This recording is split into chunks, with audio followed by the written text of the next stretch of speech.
Hello, Internet. It's Joe Waxman. And in this video, I want to look at the chart of Lewis Carroll.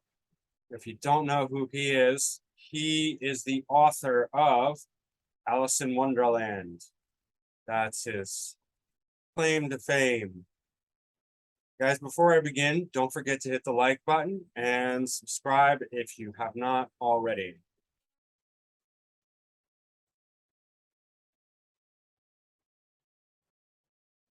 All right. So, Alice in Wonderland, author of Alice in Wonderland, Lewis Carroll. Okay, so you cannot separate a person from the work that they create because they're one and the same thing. So you have to understand this in terms of what we know of his work, which is Alice in Wonderland. So we're going to try and look for Alice in Wonderland in his chart. First of all, look at the symmetry. You can see here, we got a grand Earth trine right here with Saturn, Chiron, and Mercury in the Earth signs, and that's quite strong. It's pretty tight, right? But not only that, we've got this other, there's no name for this shape, but it's centered on Chiron. It's the nodes are square to Chiron, or Chiron square to the nodes. And then there is the inconjunct to the nodes from Saturn, as part of the trine, Saturn to south node and Mercury to north node, and makes this interesting shape here. The symmetry is important because that's going to come through in his work, in his writing. Okay. Now, let's see. Sun is in Aquarius, conjunct south node. South node is conjunct Uranus, and then a bit further away is Jupiter. So Aquarius is very prominent, and when we look at the weirdness, the weird factor of Alice in Wonderland, it's very Aquarian, right? It's just Aquarius has the quality of absurdity that you're not going to find in any other sign. Aquarius is, when we think of absurdity, naturally Aquarius comes to mind.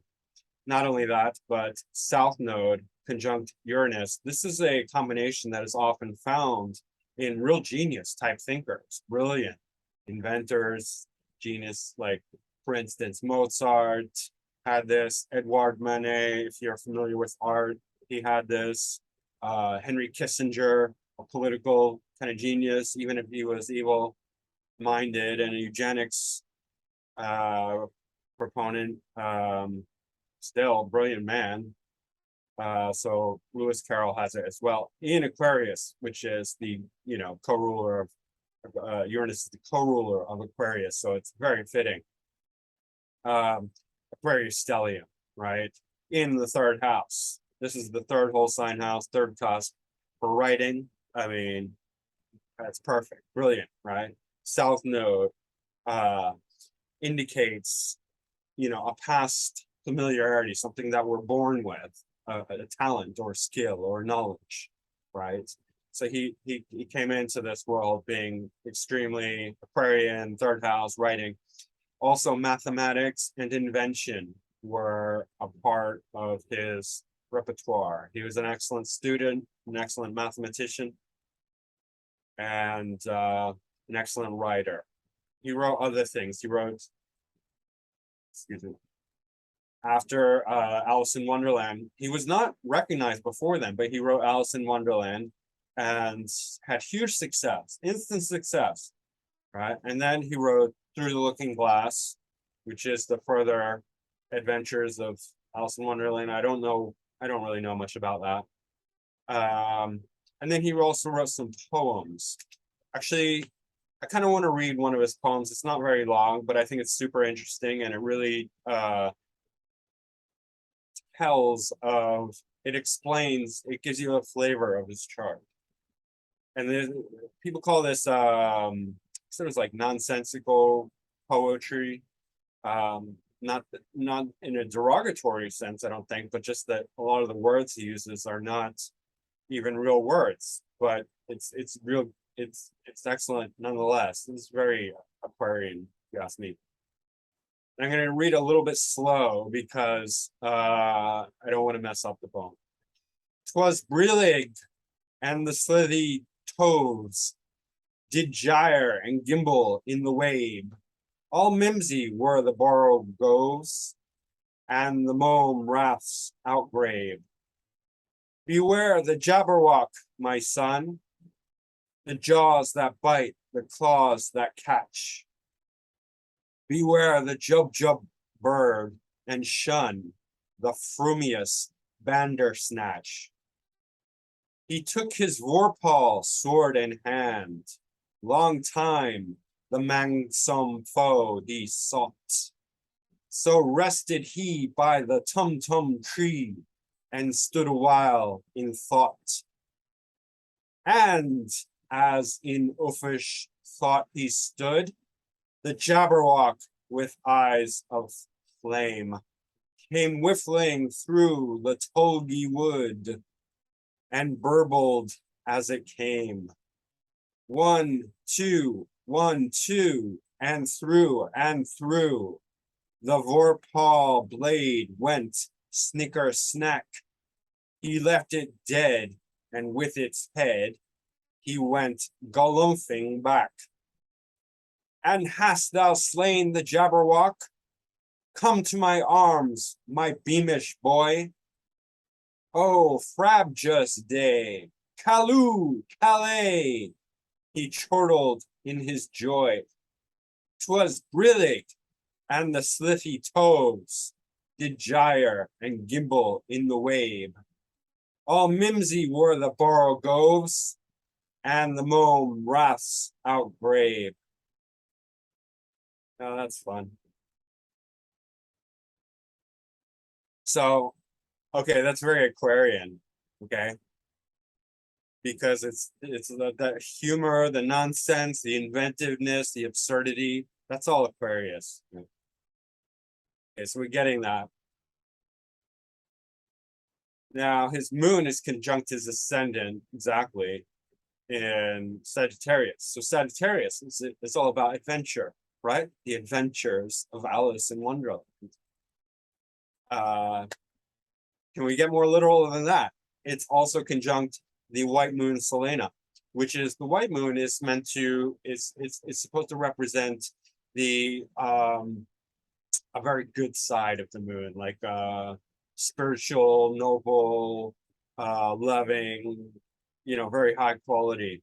So this is a very prominent to be conjunct his moon and his ascendant, showing like a good nature, goodly nature, wanting to, all the best qualities of the moon, as opposed to the black moon Lilith, which is also conjunct his Venus and Mars, and this is more the dark side of things, the dark moon, the lustful moon, the sex symbol, sexuality, lust, greed, right?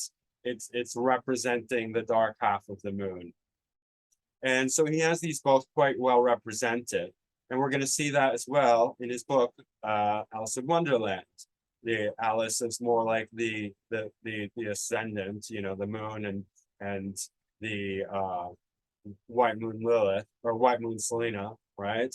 And then she encounters also in the first house, which is, also people say it's a journey into the subconscious. So like even all the dark elements of the Wonderland are in her head, right? Still the first house, right? And yeah, it's conjunct these planets here. Moon is also ruling the 8th house, right? So what does that mean? Well, these are both water elements, right? Cancer is a water sign. 8th house is the watery house, originally Scorpio.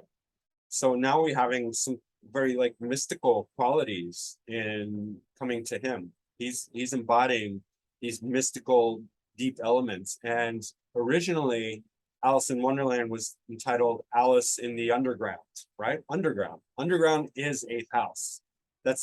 There's no other house that represents the underground more than the 8th house. The 8th house is hidden underground things, right?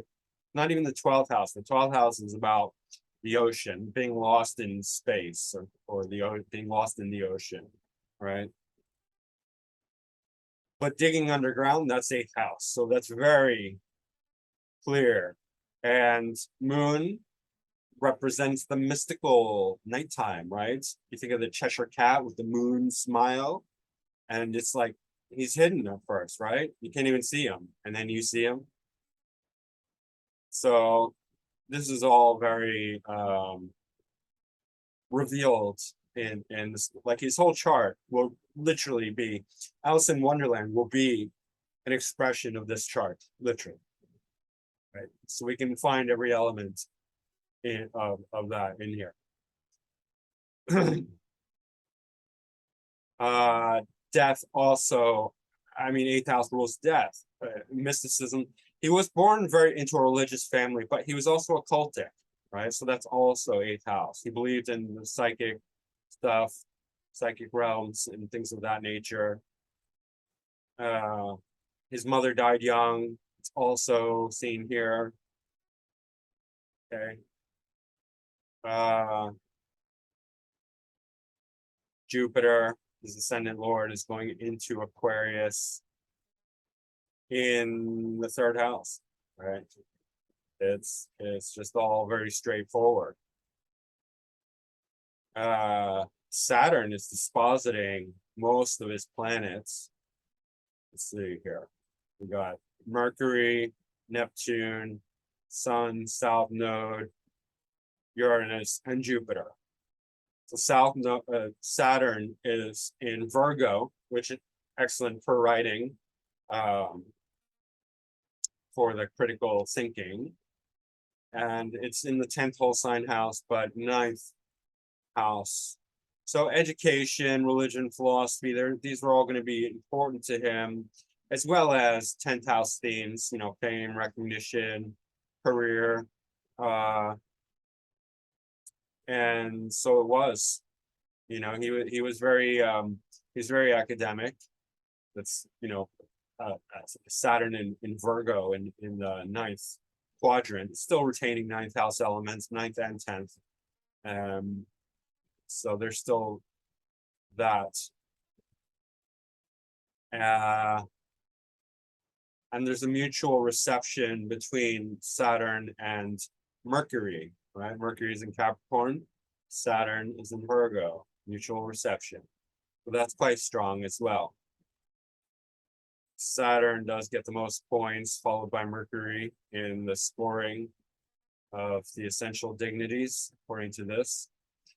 That's not the only, I mean, I look at this, but it's not the only factor, because these don't factor in accidental dignity or other strengthening factors.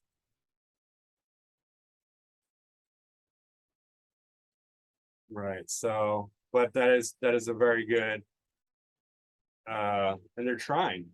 That's part of the grand trine. So this is like a excellent mutual reception, like really prominent, because they are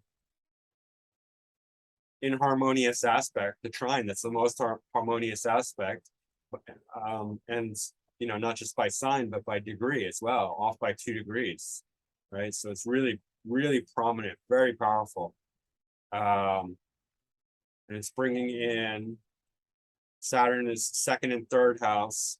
So 3rd house in particular, the writing, creation, expression, but 2nd house as well. 2nd house feeds the 3rd house, right? The energy of the 2nd house produces the 3rd house. So 2nd house is knowledge and voice and values and things of that nature. So it's still very prominent, but 3rd house is the culmination of that.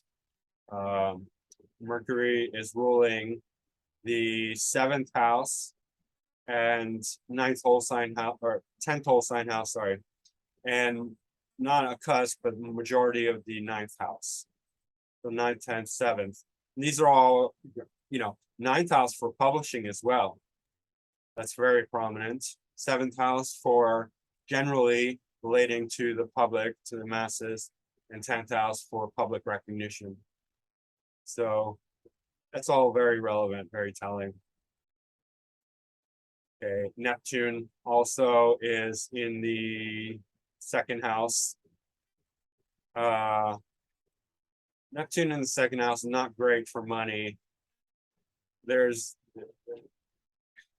With Neptune in the 2nd house, I mean, it's even like defies logic, but money just goes and comes, and it's all just sort of like out of, because I know firsthand experience because I have Neptune in the 2nd, but it's very difficult to hold on to things with Neptune in the 2nd.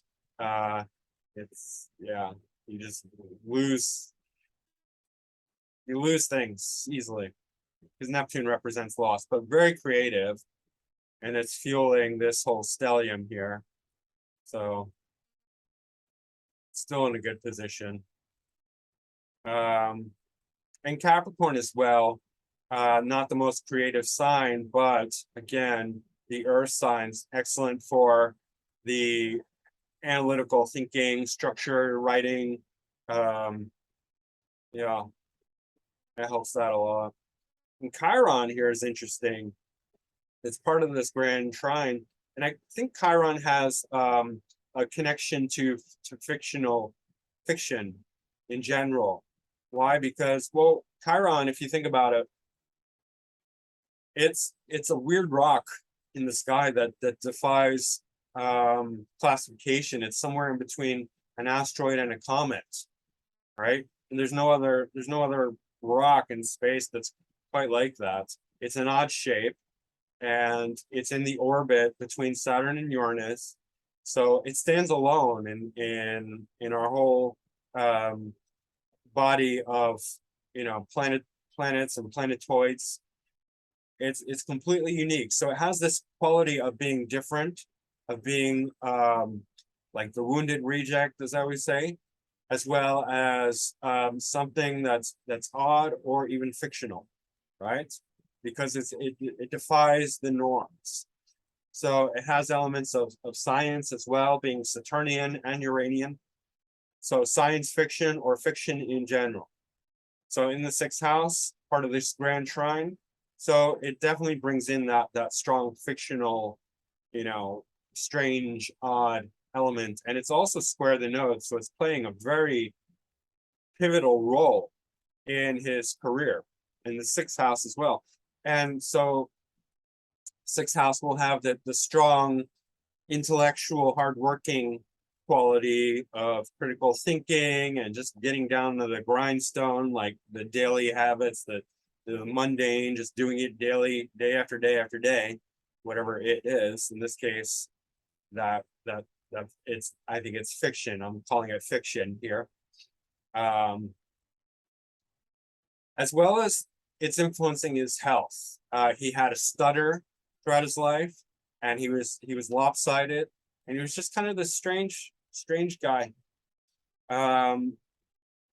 He also had health issues, other health issues. Let me just pull up the Wikipedia.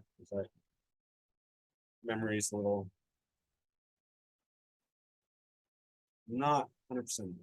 Anyway, migraines and epilepsy.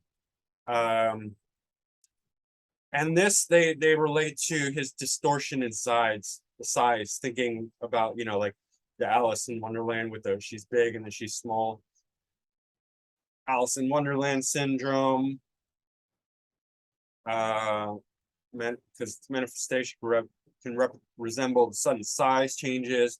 These are all speculative because they didn't know for sure. It was very early on, in medicine. So that he wasn't accurate. He didn't have a definite diagnosis, but he did have like seizures and headaches and things of that nature. So that we can definitely relate to Chiron. Also, Venus in the first house. And he did die young, 60 something of what? I don't know. I don't want to bring it back up, so it probably doesn't matter that much. He died young, health issues, health related. Yeah. So Mars and Venus are conjunct. Mars and Venus are always, you see this a lot with creative types, artists, passionate type people, because it creates a lot of passion. Mars and Venus are the yin and yang, the male and female, masculine and feminine, both personal planets, right? So it's creating a lot of personal heat and drama and fiction and passion and man and woman coming together, creativity, right? It's what happens when men and women come together. They have sex and they make babies, things of that nature, especially with this black moon Lilith here. Seems rather lustful if you ask me, but interestingly enough, Alice in Wonderland. Alice is a young girl. He had a fascination with young women, not exclusively, but he did like young women, and he took photographs of. He was also a photographer, artist, right? Passionate, and he took photographs of young nudes, even. Not exclusively. Again, he took photographs of many different things, and that we can see fifth house, Mars ruling the fifth house in the first house, conjunct Venus. Venus is also his MC Lord. So definitely arts, creativity, things of that nature. But children as well is and then Pluto is in the fifth. It's not making any harsh aspects. So there's nothing really negative there, but there is a interest in the youth, you could say, because fifth house going into the first, right? What else? Jupiter is the ascendant lord. Jupiter is also, yeah, it's fourth whole sign, not ruling a cusp, but majority of the third house cusps. So we could say fourth and third, which fourth would indicate his childhood, but also his joy, his happiness.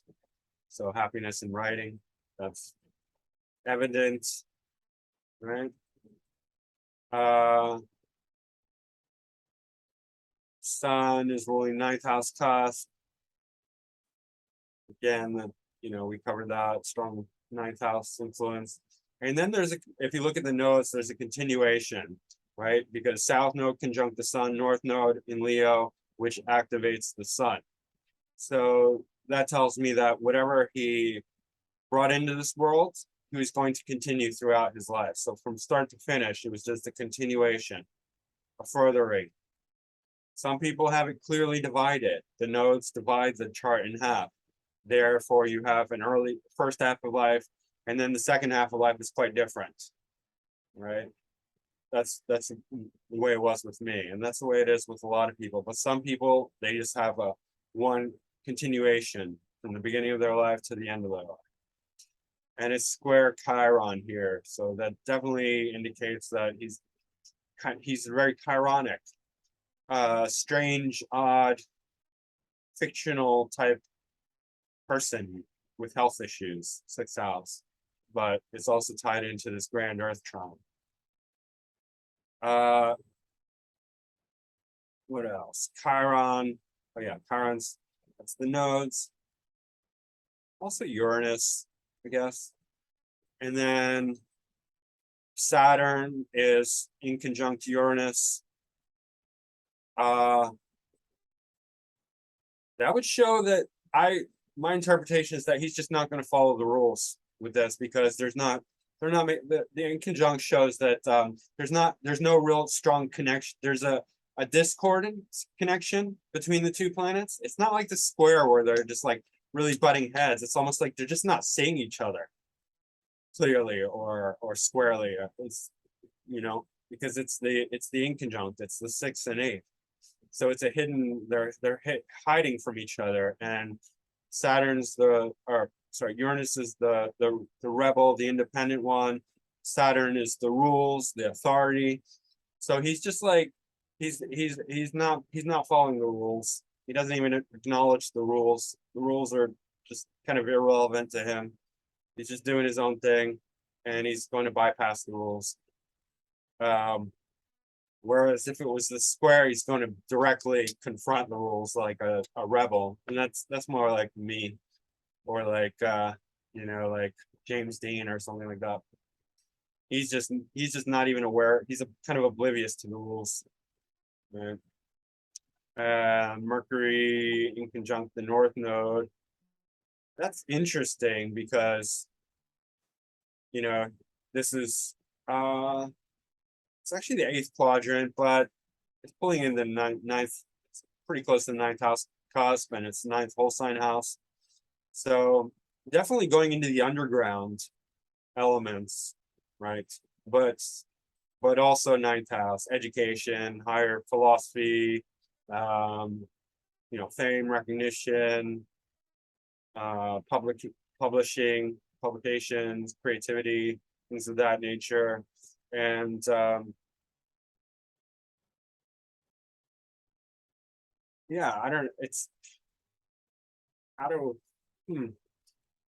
not even sure how that relates to his Mercury, to be honest. I mean, it's creating some sort of discordant relationship with perhaps relationships. And it was. I mean, I don't think there was a discordant relationship with relationships in general, both with his potential attraction to minors. But it wasn't exclusive. He was. I don't want to paint him in a negative way. There was never any allegations that he ever did anything wrong, and there's nothing wrong with human nature. It's how we act upon our desires.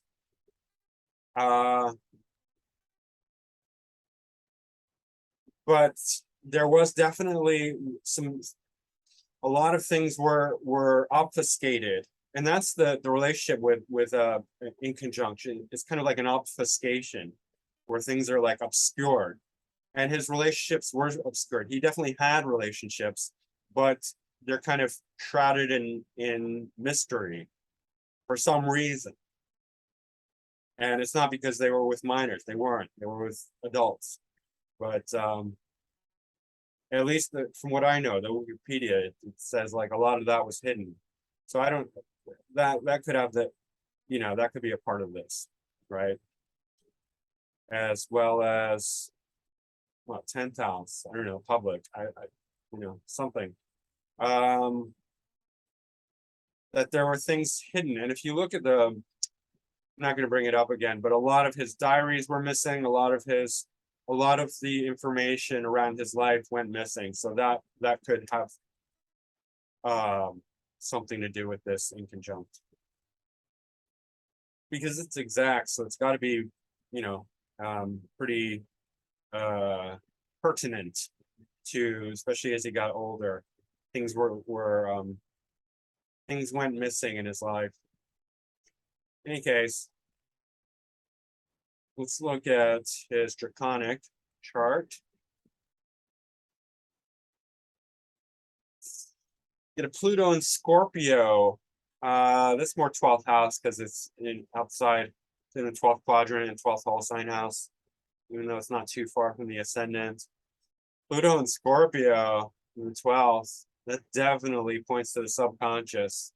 Some definite skeletons in the subconscious, issues that he needs to explore. And again, bringing up the whole Alice in Wonderland, I mean, the Freudian analysis is just that it's a deep dive into the subconscious. So that's kind of quite relevant here. Chiron again playing a role. I mean, not super. I mean, it's 29 degrees, and then so that's closest to the Mars, but still you know influencing this role, this passionate role with creativity of Mars and Venus and Black Moon Lilith, just pulling that in there. The fictional element. What's in here? I'm just gonna skip over the lesser conjunctions. Um, then we get the Venus, Lilith, Mars in Leo over the North Node, natal North Node. That's very prominent, showing that creativity is really emphasized here, right? These are like the passionate creativity conjunction. Moon in Cancer, I mean, that's not conjunct anything, but just in general, that's 8th house. And Moon does well in Cancer. So again, very mystical kind of quality, mystical, deep, intuitive. Death of the mother. But Moon in Cancer is still quite good. Neptune over his Saturn, adding, the creative element, the imagination. Mercury is very prominent here in Leo. Mercury in Leo, you often see with writers. And that's pretty much it. These are less relevant. I mean, Jupiter in the 10th house, 10th quadrant. So that's seeing a lot of these planets are going right to the top, right? And so for fame, recognition, that's, very notable. And let's just have a quick look at the nodes.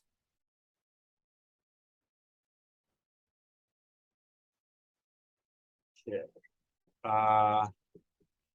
15, 17. So south node of Mars, and further south node of Uranus coming into this conjunction, just adding another layer, another little element of passion and south node of Uranus. It's minor, but it's a creative, inventive element. Remember, he was also a mathematician and a inventor, very strong Aquarian influence. Just adding a little more to that. We get a whole heck of a lot of nodal influence in the second house Capricorn around his Mercury. Mercury being the planet of writing and communication and expression. Jupiter, south node of Mercury, south node of Jupiter, south node of Venus, south node of Pluto, south node of Saturn, and then Neptune. So a whole lot in Capricorn. That's just going to make him a much better writer. Because, and hardworking as well. Capricorn for the structure, right? The just, just getting down to it, being very, hard-headed and firm, crystallized in his thinking and writing and expression. South node of Neptune in Aquarius, again, the imagination,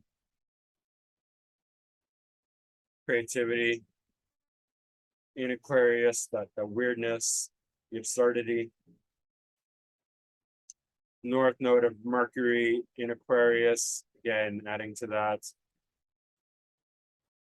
North node of Mars conjunct Pluto in Aries in the 5th house. So definitely some strong sexuality in the 5th house. Enough said about that.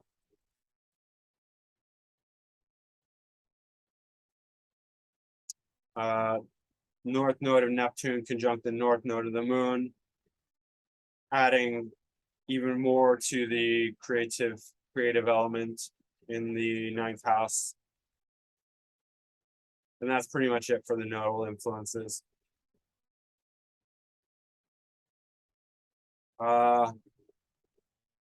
That's it for Lewis Carroll, right? Can't think of anything else.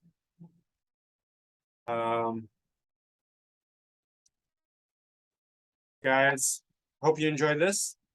Hit the like button, please. Subscribe if you haven't already. Book a reading with me. My website is macroastrology.com, or you can email me directly at macrogomachine@yahoo.com. And leave a comment if you like. And I will see you again soon. Thank you. Bye.